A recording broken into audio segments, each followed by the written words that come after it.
Doctor Pawar, Sheila Pawar ऐसे क्या इनका कुछ नाम है।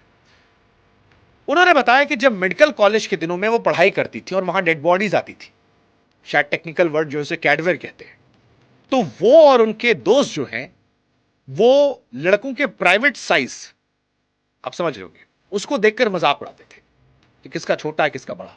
वट एवर जो भी साइज वगैरह जो क्या? और हर कोई हंसने लगा, ऑडियंस हंस रही थी, होस्ट हंस रहा था, बातचीत आगे बढ़ी। और फिर जैसे ही सोशल मीडिया पर यह क्लिप पहुंची, लोगों ने पूछना शुरू किया कि अगर यही बात किसी आदमी ने कही होती, किसी महिला की डेड बॉडी आई और उसके प्राइवेट पार्ट को लेकर, तो क्या समाज का रिएक्शन होता? यही। और सबसे बड़ी बात, यहां मामला सिर्फ जोक का नहीं था। जिस बॉडी की बात हो रही है, वो किसी इंसान का शरीर था, किसी का बाप था, किसी का बेटा था, किसी का भाई था।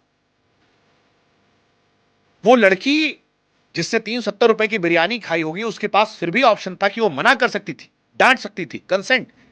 लेकिन यहां पर एक मरे हुए इंसान के साथ मजाक किया जा रहा था, वो जिंदा नहीं था। और जिस परिवार का होगा, उसने सोचा होगा कि मौत के बाद उनका शरीर काम आएगा। उन्हें नहीं पता था कि उस शरीर के प्राइवेट पार्ट का साइज किसी कॉमेडी शो में पंचलाइन बनेगा। और यह बात लोगों को तकलीफ दे रही है। कई छात्रों, मेडिकल छात्रों ने कहा कि ये जो कैडवर होता है, ये कोई ऑब्जेक्ट नहीं है। मेडिकल कॉलेज में अक्सर उसे पहला टीचर माना जाता है, क्योंकि उसी से सीखकर भविष्य के डॉक्टर तैयार होते हैं। इसलिए बहुत लोगों के लिए सिर्फ एक गंदा बिलो द बेल्ट मजाक नहीं था, बल्कि मेडिकल एथिक्स, प्रोफेशनल जिम्मेदारी और बॉडी डोनेशन करने वाले परिवारों के भरोसे के साथ खिलवाड़ करने वाली चीज थी।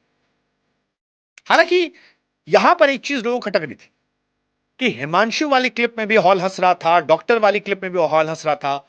हिमांशु वाली क्लिप भी गंदी थी, घिनौनी, छिछली थी। डॉक्टर वाली क्लिप भी गंदी, छिछली थी। लेकिन जब इंटरनेट ने फैसला सुनाया, तो गुस्से का स्तर एक जैसा नहीं रहा। और यहीं से असली बहस शुरू कि अगर गलती दोनों की, गंदगी दोनों की, तो नौकरी सिर्फ एक ही क्यों गई? इंटरनेट का गुस्सा सिर्फ एक को लेकर क्यों?